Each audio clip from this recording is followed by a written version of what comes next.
Mas quem já morou fora vai entender essa história. Tinha acabado de chegar, mala na mão, olhar perdido, tentando entender a realidade daquela nova cidade ali. Tudo era diferente, o idioma, o cheiro, a rotina, a velocidade das pessoas, as cores, o ritmo. Nos primeiros dias ele andava Google Maps na mão o tempo todo, olhando para um lado, olhando para o outro, com medo, né? Rio de Janeiro, né? Achou que no outro lado do mundo também ia ser roubado a qualquer momento com o celular na mão, com medo, olhando para os lados, olhando para o celular, usando tradutor automático, instantâneo, falando em português e traduzindo para a língua do país que ele estava ali, sabe? Ele errava os caminhos, confundia as placas, errava o metrô, ficava um tempão para chegar onde ele queria, sentia falta de casa. Só que com o passar dos meses, alguma coisa mudou. Ele já sabia pegar o transporte sem pensar, ele já entendia as conversas ao redor, ele já tinha lugares preferidos para comer, ele já não parecia um estrangeiro ali naquele lugar. Ainda está microfonando ainda, não sei, tá saindo no PA, o pessoal que entende de som, tá saindo no PA? Então talvez o retorno esteja alto demais, não sei, ou o front, enfim. Com o passar dos meses, ele já sabia pegar transporte, ele já entendia o povo conversando, ele já conseguia se comunicar, na maioria das vezes, ele já tinha seus lugares preferidos para comer, seus restaurantes preferidos, ele já não parecia um estrangeiro ali naquele lugar. Até que um dia alguém perguntou, você é daqui? De que parte? E ele falou assim, não sou não. Eu aprendi a viver aqui, mas eu não pertenço a esse lugar. A minha casa é outra. Aqui não é meu lar. Eu tenho para onde voltar. Naquela noite ele ligou para a família, ouviu vozes conhecidas, aquela pergunta mexeu com ele, você é daqui? E ele de verdade já se sentia praticamente daquele lugar, então ele resolveu contactar aqueles que faziam ele se lembrar de onde ele era. Riu com os familiares, mas ao mesmo tempo, em algum momento, deu aquele silêncio, deu aquela pancada ali, ele tentando entender o que estava acontecendo, porque tinha uma coisa que não dava mais para ele ignorar. Quanto mais ele se adaptava àquela nova cidade, àquela nova rotina, mais ele precisava lutar para não se esquecer de onde é que ele veio. E aí a ficha caiu. Viver fora não era só aprender novos caminhos, era também não perder o endereço de casa dentro de si. Tem gente vivendo exatamente assim. Já aprendeu a andar, já aprendeu a falar, já aprendeu a se mover nesse mundo, mas no fundo existe um incômodo que não vai embora, porque por mais que você funcione aqui e esteja dando certo do jeito que você está fazendo aqui nesse mundo, alguma coisa dentro de você insiste em dizer, isso não é tudo, isso não é o fim, esse lugar não é definitivo para mim, eu não sou daqui, para casa eu voltarei. E o problema não é se adaptar a esse mundo, o problema é se esquecer, porque dá para viver aqui sem se perder, mas também dá para viver aqui e aos poucos, e deixando o céu escapar da memória. E quando isso acontece, a gente começa a chamar de normal aquilo que deveria nos incomodar, a gente começa a construir como se fosse ficar aqui nesse lugar, a gente começa a se apegar como se esse lugar fosse eterno. Paulo está escrevendo aos Filipenses dentro de uma prisão, já falei isso durante os 2 domingos passados. Ele perdeu mobilidade, perdeu conforto, perdeu liberdade, e ainda assim ele não escreve como alguém derrotado, ele escreve como alguém que sabe exatamente quem ele é e principalmente de onde ele é, porque tem gente livre por fora, mas presa internamente. Paulo não, Paulo ele estava preso por fora, mas completamente livre por dentro. Então ele solta uma frase que muda o eixo da vida: a nossa cidadania está nos céus. E ele fala isso para uma cidade que tinha orgulho de ser colônia romana, gente que valorizava status, identidade, pertencimento. Paulo olha para eles e diz, vocês estão confundindo endereço com destino. E o texto continua, ele diz que nós aguardamos ansiosamente o Salvador e ele transformará o nosso corpo humilhado, tornando semelhante ao seu corpo glorioso. Ou seja, não tem a ver ver com onde pertencemos, mas sim o que ainda vai acontecer. É sobre um futuro que invade o presente e muda a forma como a gente vive hoje. Por isso é que o tema da mensagem de hoje é Entre Dois Mundos. Entre Dois Mundos é o tema da nossa mensagem de hoje. Esse telão ficou bonito demais, hein? Caramba! O povo da mídia arrebentou nesse. Ficou lindo. Aí, Débora, braba, foi Débora? Deve ter sido. Ou Letícia. Entre Dois Mundos é o tema da nossa mensagem, porque é exatamente aqui que a vida cristã acontece. Não totalmente daqui, mas ainda não completamente lá. A teologia chama isso de o já e o ainda não. Qual é a ideia do já e o ainda não? Entregamos a nossa vida a Cristo, amém? Somos cidadãos do céu.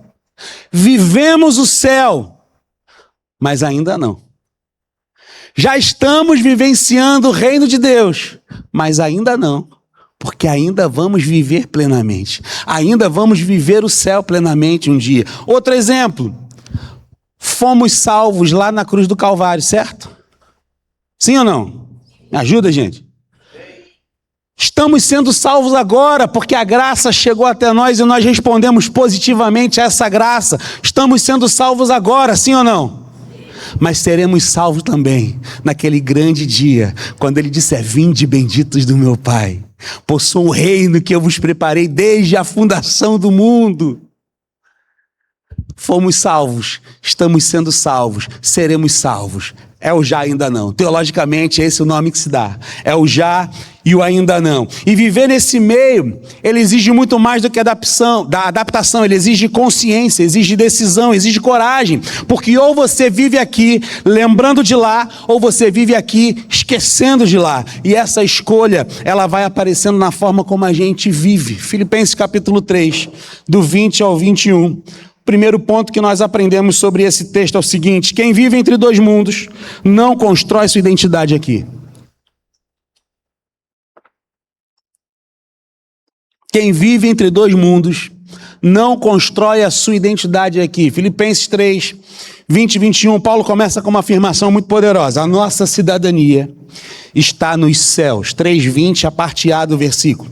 A nossa cidadania está nos céus. Paulo ele escreve para uma igreja que vivia numa colônia romana, um lugar onde o status de cidadão era valorizado, protegido, celebrado. Ser romano definia privilégio. Paulo viveu esse privilégio por ser cidadão romano também, porque a sua cidadania foi comprada.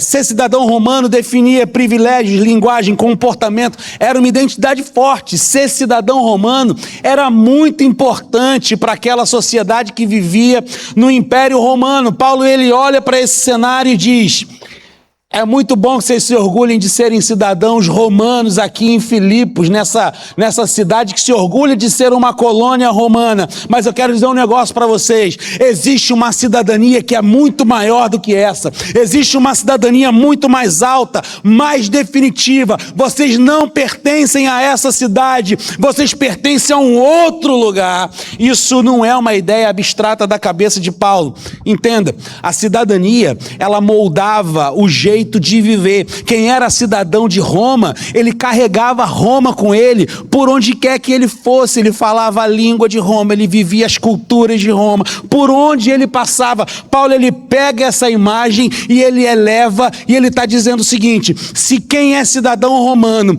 carrega a cultura de Roma, eu quero dizer o seguinte para vocês: vocês são cidadãos do céu, e quem é cidadão do céu pertence ao céu, carrega o céu dentro de si. Por onde você for, você vai levando o reino de Deus junto contigo. Por onde quer que você andar, com todas as pessoas que você se relacionar, você vai mostrar esse céu que habita dentro de você. O problema é que com o tempo a gente começa a trocar essa identidade por outras mais visíveis, por outras mais imediatas, por outras mais aceitas. A gente começa a se definir por aquilo que faz, por aquilo que tem, por aquilo que conquistou, pelo que os outros dizem a respeito de nós. A gente se esquece qual é a nossa identidade em Cristo e permite que outros digam quem é que nós somos. E o grande perigo disso é quando a identidade ela deixa de ser recebida e passa a ser construída. Porque o que é construído, ele pode ser abalado. O que é construído pode ser perdido. O que é construído, ele depende de manutenção constante. Então a vida, ela vira um esforço contínuo de você sustentar valor, de você provar a sua imagem, de você não deixar a máscara cair. Desde que eu virei pastor, isso virou um problema para mim. Porque eu nunca tive que provar nada. O fundo deu ruim? Era ele que estava dando a microfonia? Era? Tá, deixa ser então, é melhor. É horrível, desde que eu me tornei pastor, eu tive que passar a fazer algo que eu nunca fiz em 26 anos sendo empresário, microempresário. Quer ficar provando a minha idoneidade o tempo todo. Quer ficar provando que eu tenho boa índole o tempo todo. É horrível isso, gente. Porque para o mundo, o pastor é o quê? Ladrão. Está roubando as ovelhas, está enriquecendo à custa da gordura das ovelhas, da lã das ovelhas. Não é isso que o mundo pensa de todo pastor? É ou não é? É. A verdade é essa. Então o tempo todo eu tenho que ficar provando idoneidade para as pessoas. E isso é muito ruim. Isso é muito ruim. É muito engraçado. Comprei uma scooter elétrica recentemente. Aí cheguei com a scooter elétrica aqui. Aí o pessoal viu eu chegando com a scooter elétrica. Ah, pastor, de scooter elétrica, né? Assim eu quero ser pastor também. Que molezinha. Sendo que eu tô sem carro. O meu carro eu deixei com o meu filho do meio. Meu filho do meio fica mais com o meu carro do que eu. Tá namorando na Ilha do Governador. Então, para ele não ficar em transporte público, então, filho, pega o carro. Aí ele tá trabalhando com meu pai agora, tá ganhando dinheirinho. E falou, acho que eu vou comprar um carro e tal. Você não compra o meu, cara? Me dá aí R$500 por mês, fica com o carro. Praticamente dei o carro para ele. Aí, para poder levar o caçula pra escola, vim aqui pra igreja, e ali no mercado comprar alguma coisa e tal. Comprei a scooter elétrica, parcelado em 12 vezes sem juros. Quem me zoou são amigos meus, tá? É a galera que tava me zoando. Eu entendo a zoeira, eu entro na zoeira sem problema nenhum. Pode me zoar, sem problema nenhum. Vocês não estão tocando no ungido do Senhor, não. Pode me zoar, fique à vontade. São meus amigos, eu entendo a zoeira deles. Mas tem gente que pensa nisso de verdade, sem zoeira. Sem zoeira. Eu tenho uma mãe que me ama muito. Muito, muito, muito, muito. Grande incentivadora do meu ministério. Depois da Petra, que é minha esposa, minha mãe é minha maior incentivadora. E ela está sempre me presenteando. Linguagem do amor da minha mãe é tempo de qualidade e presente, com certeza. Quando ela me liga, eu sei que eu vou gastar meia hora no telefone. Porque se eu não gastar meia hora no telefone com ela fica chateado. Tempo de qualidade, é a linguagem do amor dela. Presente, ela ama dar presente. Ela ama me presentear. Ela compra as coisas e pensa assim, eu acho que o Bruno ia aproveitar isso aqui muito melhor que eu. Aí ela compra para ela, daqui a pouco ela vai me dar. E aí a Petra estava até brigando comigo. Amor, pede para sua mãe parar de dar as coisas pra gente. Porque tu é pastor, o que as pessoas vão achar quando vierem aqui em casa e ver que tem máquina de fazer gelo aqui em casa? Minha mãe deu uma máquina de fazer gelo. Gente, é maravilhoso a máquina de fazer gelo. É um gelinho muito gostoso. Vocês já comeram gelo de máquina de fazer gelo? Não é gostoso? É muito gostoso. Às vezes eu como gelo puro, só para sentir o croquezinho do gelo, porque é um gelo gostosinho de comer. Ele não é duro, ele é aerado. É muito gostoso o negócio de gelo. Mas aí o nego vai ver a máquina de gelo lá em casa e pastor tá gastando dinheiro às custas da igreja aí, ó. Comprando máquina de gelo. Aí minha mãe me deu um robô aspirador. Robô aspirador. Eu vi a nota fiscal, fiquei até assustado com o valor do negócio. O negócio varre a casa e passa pano. Imagina um negócio desse. Me deu um robô aspirador. Bruno, fala com o Marquinhos, meu caçula, para ele mapear a casa, porque ele vai mapeando a casa toda. Ó. Bota uns pezinhos para suspender a cama, que ele varre embaixo da cama, é uma maravilha e tal. Teve outra coisa que ela me deu, o que foi? Ela me deu 3 coisas, eu esqueci o que foi. O que foi, Marcos? Tua avó me deu? Vai me dar uma lava-louça também. Aí você imagina, o povo chega lá em casa, Caramba, que legal essa máquina de gelo. Eu falo, minha mãe que me deu. Já me explico logo. Minha mãe que me deu. Caramba, esse robozinho que legal. Você acredita? Minha mãe que me deu também. O povo vai achar que é mentira, né? Tudo é a mãe que deu. Que mãe é essa? É horrível você ficar se explicando o tempo todo. É horrível você ter que ficar provando o valor o tempo todo, provando a sua idoneidade o tempo todo. É muito ruim isso, gente. É muito ruim isso, sabe? E Paulo ele não nega que a gente está vivendo aqui, que a gente vive nesse mundo. Ele não nega isso. Ele está sempre colocando em ordem. O que ele está fazendo aqui é colocando em ordem aquilo que define o que você é, porque se a sua identidade ela nasce daqui, ela morre aqui também. Mas se ela nasce, se ela vem do céu, então ela não depende do cenário ao seu redor. É por isso que ele consegue escrever com firmeza, mesmo estando preso. A condição dele mudou, mas a identidade não. A condição dele era: agora você é um vagabundo, você é um bandido, tá preso, porque é um desordeiro. Esse era o cenário da vida dele, mas por dentro ele sabia quem ele era. Sou nada disso, eu sou cidadão do céu, eu pertenço ao meu Senhor, eu estou aqui é porque eu prego o evangelho. Paulo sabia quem ele era, ele tinha tudo para se abater, mas ele não se abateu, porque ele sabia quem que ele era, ele sabia a sua identidade. Pensa no embaixador. O embaixador, ele mora em outro país, ele fala outra língua, ele circula ali em outra cultura, e o embaixador, ele precisa se comunicar com aquela cultura, ele precisa respeitar o lugar onde ele está. Vocês viram aquele embaixador, não sei se é da Coreia ou da China, que ele cantava a música do Raça Negra com sotaque muito engraçado e tal. Estava se adaptando à cultura de alguma forma, tentando se comunicar com aquele povo ali. Só que as decisões do embaixador, elas não são guiadas pela cultura. As decisões que o embaixador toma não é baseado nas pressões daquela sociedade e daquela cultura. Ele não se deixa levar pela pressão local. Quem vai nortear as decisões dele é aquele que o enviou. Ele pode até se adaptar, mas ele não negocia quem representa. Quem é que nós representamos, gente? Nós somos embaixadores de quem? Somos embaixadores de Cristo ou não?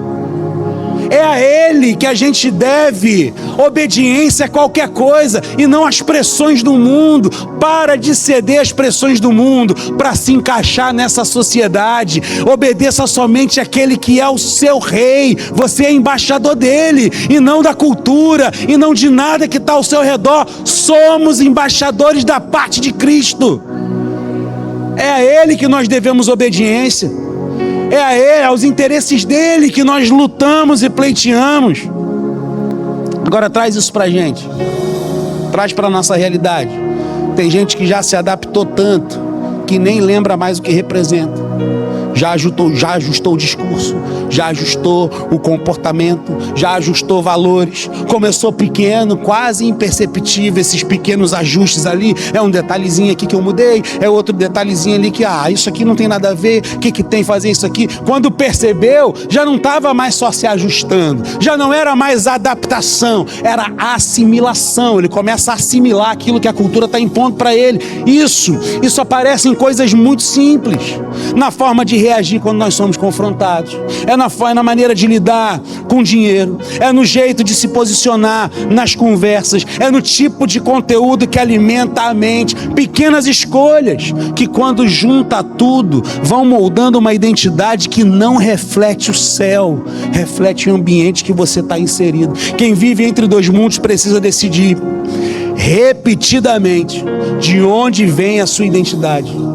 Quem vive entre dois mundos precisa decidir de onde vem a sua identidade o tempo todo, porque o mundo, ele oferece rótulos o tempo inteiro. O mundo vai querer te rotular o tempo todo. Alguns rótulos até parecem bons, mas eles roubam a sua essência, a essência de quem você é. Você deixa de ser quem Deus diz que você é para ser o que dá certo aqui na terra.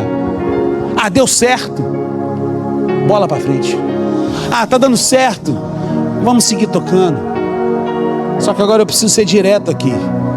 Se tudo o que define você, presta atenção, se tudo o que define você pode ser explicado sem Deus, alguma coisa está fora do lugar na sua vida. Se tudo na sua vida pode ser explicado sem Deus, tem alguma coisa fora do lugar. Se a sua segurança depende daquilo que você construiu, se você está sempre a um passo de desmoronar, se você depende sempre daquilo que você construiu, porque toda construção ela pode ruir, toda construção pode desmoronar, mas quando a identidade ela está firmada no céu, você até perde coisas, mas você não se perde. Você não perde a si mesmo, porque identidade não é algo que você vai construir, ela te é dada pelo Senhor. Quem vive entre dois mundos não constrói sua identidade aqui. Vive aqui, trabalha aqui, se relaciona aqui, mas sabe que o nome que o define não foi dado pela terra. Por isso que ele não se curva a qualquer voz, ele não corre atrás de qualquer validação, ele não negocia aquilo que recebeu do Senhor.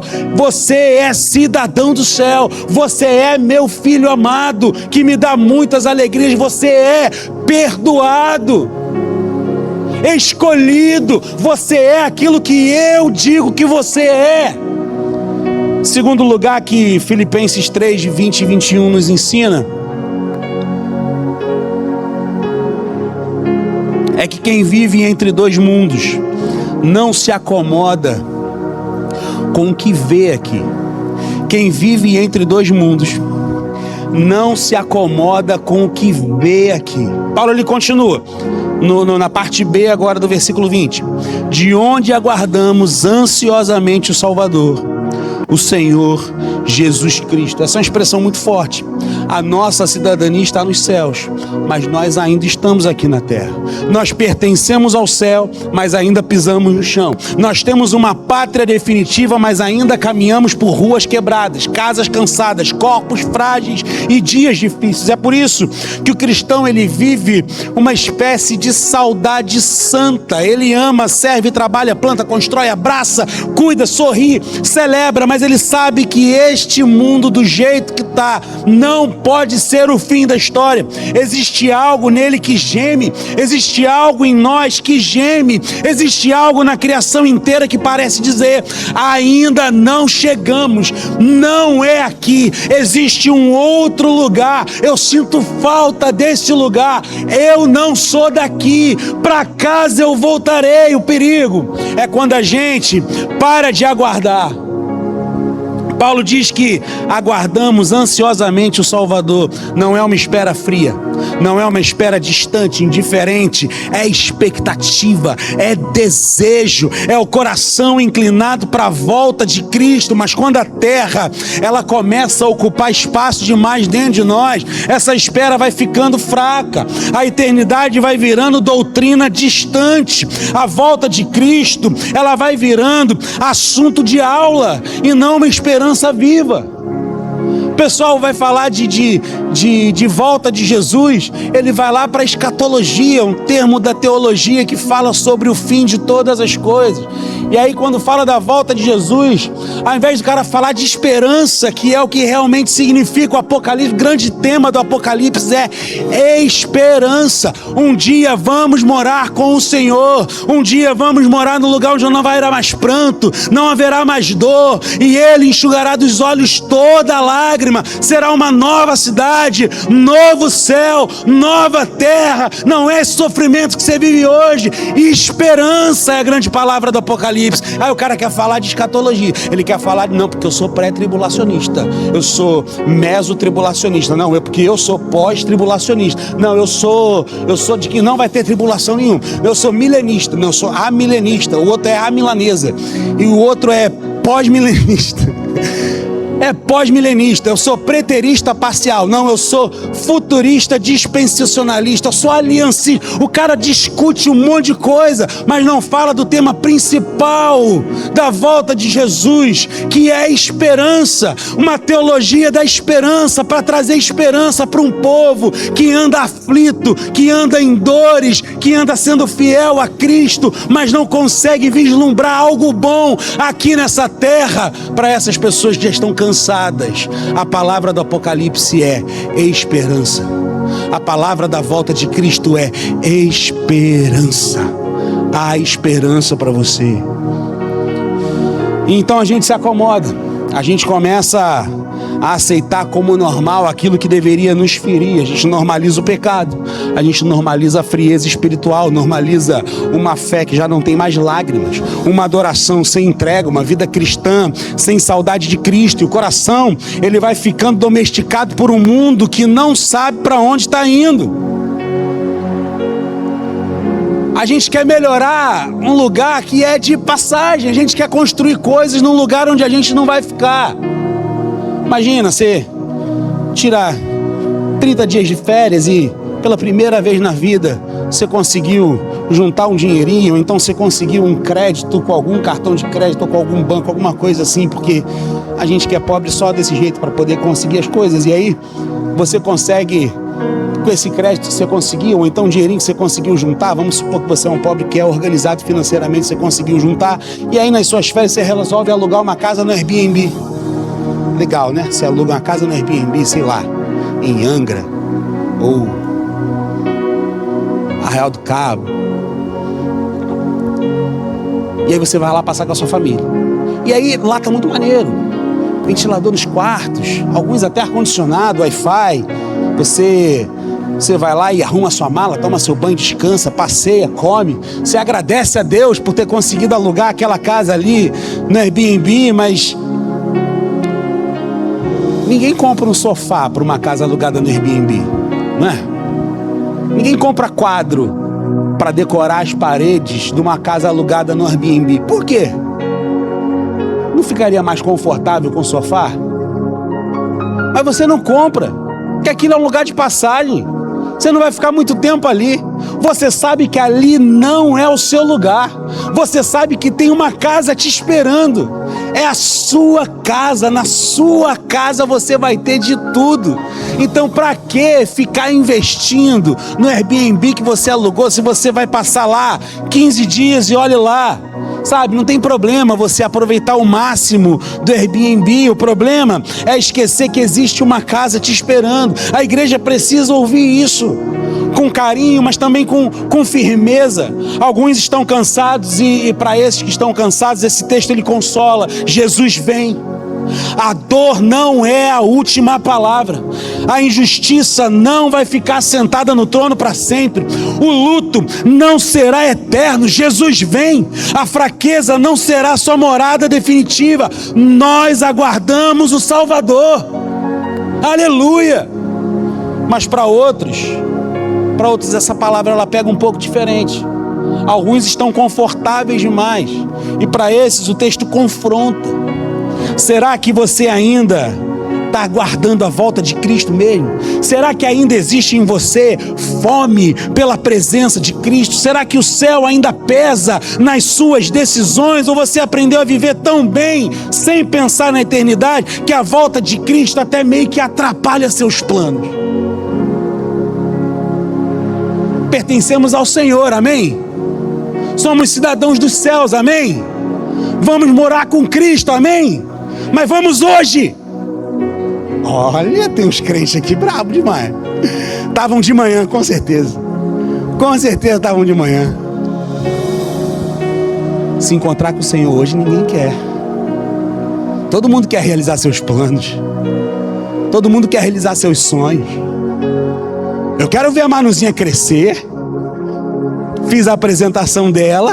Quero fazer o casamento dela também. Pregar no aniversário de 15 anos. Sim, confirmação, viu? Pai falou que vai demorar. Esses são os que casam mais rápido. Só para, sim, viu? Confirmou, né, Manuzinha? Sim, confirmou. Tudo certo. A gente quer ver nossos filhos crescer, gente. Ninguém quer ir ver e se morar com o Senhor, se encontrar com o Senhor, sem ver os seus filhos casarem, se formando. E aí eles casam, se formam, e aí você não quer ir, você quer ver seus netinhos crescer. E aí seus netinhos crescem, e você não foi ainda, e começa a vir aquela expectativa, será que eu vou ser bisavô? De repente eu fico por aqui para ser bisavô.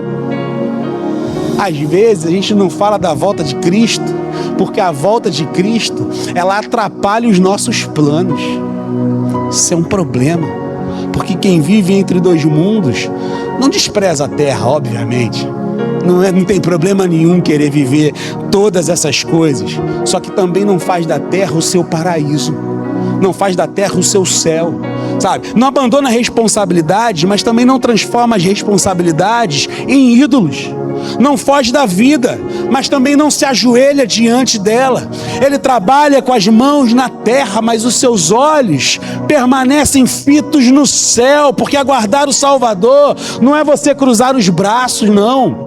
Aguardar o Salvador é viver acordado, é escolher santidade quando ninguém está vendo, é perdoar quando o orgulho pede vingança, é servir quando a carne está pedindo aplauso, é continuar fiel quando o mundo inteiro parece já ter se vendido por um preço muito barato. Quem vive entre dois mundos não se acomoda com o que vê aqui. Ele olha para a dor e lembra: Jesus vem. Ele olha para o pecado e resiste. Jesus vem. Ele olha para o cansaço e respira.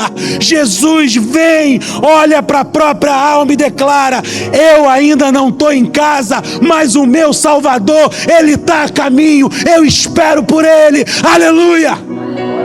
Glória a Deus! Louvado seja o nome do Senhor. Em terceiro lugar, que esse texto nos ensina é que quem vive entre dois mundos vive à luz do que vai acontecer. Quem vive entre dois mundos vive à luz do que vai acontecer. Paulo, ele fecha esses dois versículos com uma promessa que não cabe dentro do presente.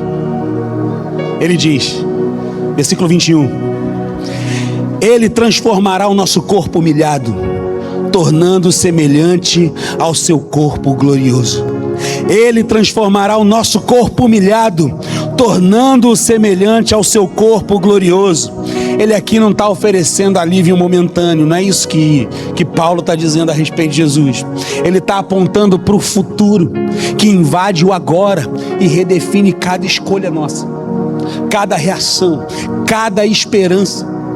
Esse corpo que cansa não é o final. Esse corpo que adoece não é o final. Esse corpo que sente o peso dos anos, das dores, das perdas, não é o final. Existe uma transformação prometida, sustentada pelo poder de Cristo Jesus, garantida pela ressurreição dele. E quando essa verdade desce do nosso entendimento e vem para o coração, a vida, ela muda de direção. Não porque as circunstâncias melhoraram, não melhoraram para Paulo, mas porque o destino finalmente foi revelado. Não porque a dor desapareceu, mas porque ela deixou de ser definitiva. Quem vive entre dois mundos começa a viver de um jeito diferente, não um jeito perfeito, mas agora consciente, não imune, mas firme, não sem luta, mas sem rendição. Quem vive entre dois mundos não se define pelo que está vendo, se define pelo que está vindo. Quem vive entre dois mundos não se prende ao que está quebrado, se ancora no que será restaurado.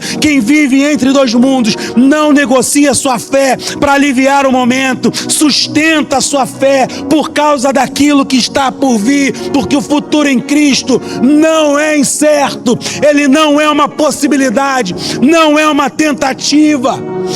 O futuro em Cristo é promessa.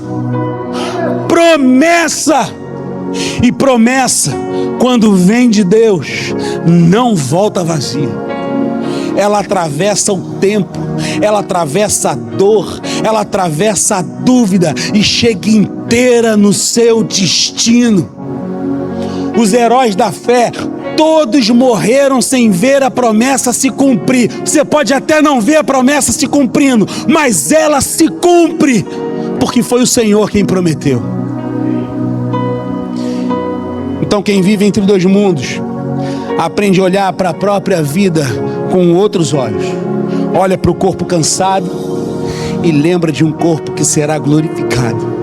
Olha para o pecado que ainda está tentando e lembra da santidade que um dia será completa. Olha para o mundo em desordem e lembra do reino que será plenamente estabelecido. E isso começa a gerar uma força dentro de nós, uma resistência que não grita, mas que permanece, uma fidelidade que não depende do aplauso, mas de convicção. Quem vive entre dois mundos não se desespera quando perde, porque sabe que não pode perder o que já está garantido. Quem vive entre dois mundos não se exalta quando ganha, porque sabe que nada se compara àquilo que está preparado para aqueles que estão em Cristo Jesus, o nosso Senhor. Quem vive entre dois mundos não se curva diante da pressão, porque já decidiu diante de quem vai se dobrar, porque chegará um tempo que toda língua confessará e todo joelho se dobrará. Só o nosso Senhor é Deus. É o contrário, né? Primeiro todo joelho se dobra, depois é que a língua confessa que só o Senhor é Deus. Inverte. E aos poucos a vida ela vai sendo alinhada com esse futuro. As escolhas mudam, as prioridades mudam, o coração muda, não por um esforço vazio que você possa fazer, mas por visão, porque quando você enxerga para onde você está indo, você para de viver como quem não sabe para onde está indo. Quem vive entre dois mundos começa a carregar a eternidade nas decisões do dia a dia, começa a tratar as pessoas como eternas, começa a lidar com o tempo como algo passageiro, começa a encarar o sofrimento como algo limitado. Quem vive entre dois mundos não vive correndo atrás de tudo, vive caminhando em direção àquilo que realmente importa. Quem vive entre dois mundos não se perde tentando segurar tudo, aprende a soltar aquilo que sabe que não pode levar. Quem vive entre dois mundos não vive com medo do fim, vive com a expectativa do encontro, porque no final, sair daqui não é o mais importante. O mais importante é ser transformado completamente. É sobre olhar para Cristo e finalmente ser como Ele, sem dor, sem pecado, sem limitação. Quem vive entre dois mundos vive hoje à luz do que vai acontecer, e essa luz não apaga no meio do caminho, ela só cresce até o dia que não haverá mais noite, nem choro, nem dor, e toda lágrima será enxuta pelo nosso Senhor. Estou caminhando para o final. A gente começou falando de um cara que foi morar fora, de alguém que foi viver fora, aprende a andar, aprende a falar, aprende a se mover, mas que nunca se esquece de onde veio. Agora a pergunta não é mais sobre ele, a pergunta é sobre nós, porque viver entre dois mundos pra gente não é exceção. Viver entre dois mundos é a condição de todo cristão. A questão é, como que você tem vivido nesse meio? Enquanto Jesus não volta, como você tem vivido? Porque dá para viver entre dois mundos de dois jeitos. Dá para viver olhando para a terra e só lembrando do céu de vez em quando, especialmente aos domingos. Ou dá para viver olhando para o céu, atravessando a terra com consciência. Um jeito vai gerar acomodação, o outro jeito vai gerar transformação. Ao longo desse texto, Paulo ele foi desenhando isso com muita clareza. A nossa identidade não nasce aqui, a nossa esperança não se esgota aqui, o nosso futuro não termina aqui. Isso não é só poético, isso é o fundamento da vida. Quando isso sai do papel e entra no coração, a forma de viver muda, porque quem sabe de onde é, não se perde tentando ser aceito. Quem sabe o que aguarda, não se acomoda com qualquer coisa. Quem sabe o que está por vir, não negocia aquilo que recebeu de Deus. A vida começa a ter outro peso, outra direção, outra medida, e talvez aqui esse seja o ponto mais honesto dessa noite, dessa mensagem. Alguns estão cansados de viver aqui, e para aqueles que estão cansados de viver aqui, entendam, o céu não é fuga. Eu sei que essa frase ela é falada às vezes de forma até engraçada. Volta logo, Jesus, que eu não aguento mais. O céu não é fuga. O céu não é fuga. O céu é promessa. O céu é descanso prometido pelo Senhor. Ele prometeu que haveria descanso. Ele preparou morada para a gente lá. É a esperança concreta. É a certeza de que a dor não vai te acompanhar para sempre. Mas enquanto uns estão cansados, outros estão confortáveis demais. E para você o céu, ele não pesa mais nas suas decisões. A eternidade, ela não atravessa mais a rotina. E sem perceber você foi ficando. Você foi criando raiz em lugares que eram apenas passagem. E o texto, ele não deixa a gente fugir disso. Ele não permite que a gente escolha só consolo ou só confronto. Ele segura os dois. Ele abraça quem está cansado. Ele sacode quem está acomodado. Porque viver entre dois mundos não é confusão de identidade. É só clareza de destino. Você sabe de onde veio. Você sabe para onde está indo. E essa é a certeza que te sustenta até aqui. A terra ainda é o lugar onde seus pés pisam, mas o céu já é o lugar que define a sua vida. A terra ainda é o lugar que os seus pés pisam, mas o céu já é o lugar que define a sua vida. Já é. Não será. É o já e ainda não. Já é, mas ainda será plenamente. Mas já é. O céu é o seu lugar. Agora, talvez você esteja ouvindo isso tudo e percebendo que vive na terra, mas não tem muita certeza de que realmente você é cidadão do céu. Você tem religião, você tem memória de frequentar a igreja, seus pais te levavam, seus avós te levavam, sabe? Você tem respeito por Deus, você até frequenta a igreja de vez em quando, talvez deixa rolar algumas lágrimas sinceras. As lágrimas são sinceras, mas você ainda não se rendeu a Cristo completamente. Você ainda não se rendeu a Cristo como Senhor da sua vida, como Salvador e Senhor da sua vida. A Bíblia diz que a nossa cidadania está nos céus, mas ela não nasce de esforço humano. Ninguém entra no reino porque foi bom o bastante. Ninguém recebe vida eterna porque mereceu. O céu, ele não é salário de gente religiosa que frequentava culto todos os domingos. É presente de Deus para pecadores alcançados pela graça de Deus. O céu é lugar de gente pecadora que foi alcançada pela graça de Deus. O céu não é para gente perfeita. O céu é lugar de pecadores que foram alcançados pela graça de Deus. Existem duas decisões para você tomar hoje.